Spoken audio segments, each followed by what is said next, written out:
Why employees will leave your company? 12 main reasons and how to stop it.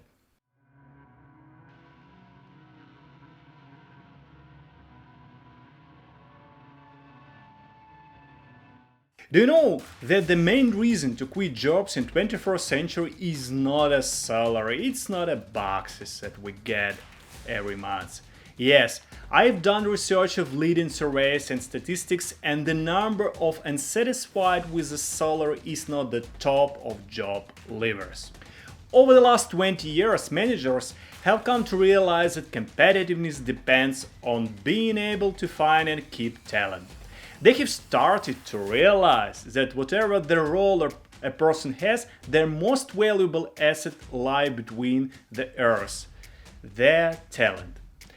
I will share today with you 12, yes, 12, not 1, not 2, 12 reasons why employees leave your company and how you can stop it. We are recruiting, we should select a person based on their experience. Can do something really good, just try to use these talents in the right way.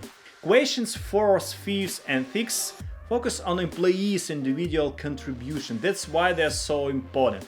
Hello, I'm Dmitry Bonder. I'm a founder and CEO of educational company with offices in United States and Europe. My channel is for those who target their first million in a business. Here I concentrate the best practices and solutions, give recommendations for business owners, startuppers, how to start and run your business and become more successful and profitable. Don't miss my regular broadcast by subscribing. I also have Instagram page, so welcome to join our community. Let's go! Workforce availability is on top 5 biggest concern of 2019 employers. According to the Complete Payroll Solution survey that was made by famous business magazine. The shortage of workers make employers seek effective solutions to keep their current employees interested for at least 1 to 3 years. From my experience, I know that if you lost your talent in a 2-3 year, it means that you spent more than you get. My previous business experience plus tons of books I read helped me to discover 12 main reasons of workers leaving and best recommendations to escape them. So how does a manager attract and retain talent? According to Marcus Buckingham and Kurt Kaufman, they must first break all the rules. Under the brand of Gallup organization, well-known company in the United States that focuses on HR-related research, they wrote this book. They spent a significant amount of time interviewing great managers and researching leading companies to distill the essence of a great workplace and why people leave. So, by considering the answers to 12 questions, an organization can measure where it's on the scale regarding the ability to attract and retain talent. These questions doesn't necessarily give a receipt, but what they do is cover the key elements. So I will share today these key elements. Moreover, I don't suggest you are going to be in a position to address all of these elements. It's better to compare progress towards creating a positive answers for the 12 questions to climbing a mountain, and that aligning our company to the question is a journey. It's not a one moment solution. So I know you're waiting for me all these 12 questions, so let's start. The first question you have asked yourself and your employee: do I know what is expected of me at work? What does it mean? It means that if you don't know what your manager expects from you, you cannot do your job correctly. The second important question: do I have the right materials and equipment I need to do my work properly? So let me give example. If you hire a plumber, you have to give them something to do, his job or her job. If you hire programmers, you have to provide laptop or desktop or some other equipment to complete this job. So it's very important to ask this second question. So the first stage, it's a kind of base camp. First two questions, there looks like a base camp and fundamentally helping our staff understand what the expectations of working for us are. what are they expected to do, how much they can expect to earn. Can they expect an office or desk or workstation or something else? Effectively, they ask, what do I get, aligning to the first two questions. The third question, at work, do I have the opportunity to do what I do best every day? The second stage is a kind of camp one. Having settled into the role, staff begin to ask different questions. Are they doing good work? Are they in a job where they can excel? So the third question is about this. The first, in the last 7 days, have I received the recognition or praise for good work? The fifth question, does my supervisor, someone at work, seem to care about me as a person? And the sixth question, is there someone at work who encourages my development? Questions 4th, 5th, and 6th focus on employees' individual contribution. That's why they're so important. And to be honest, I know that at the beginning of your company, when you just founded your startup, you have to address first 6 questions. You don't need to go further if you didn't answer these questions, if you didn't fix these problems. Next is the camp 2, the next stage in your motivation, in your employees' motivation and in your culture and so on. So it's all about belonging.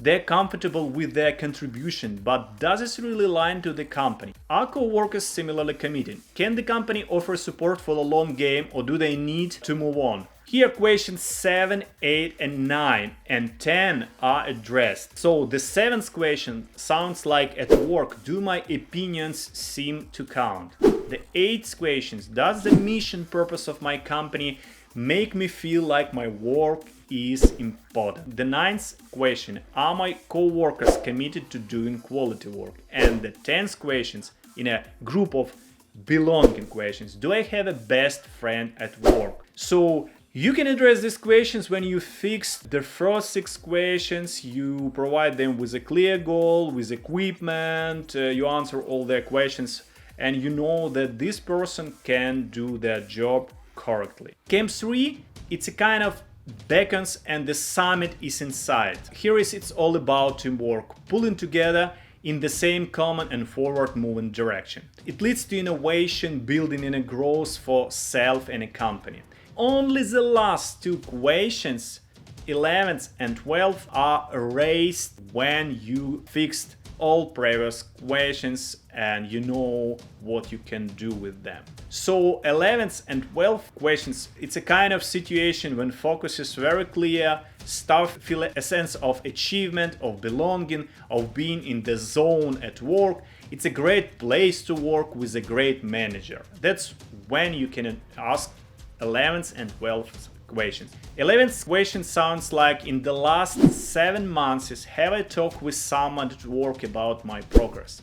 And the 12th questions, at work, have I had opportunities to learn and grow?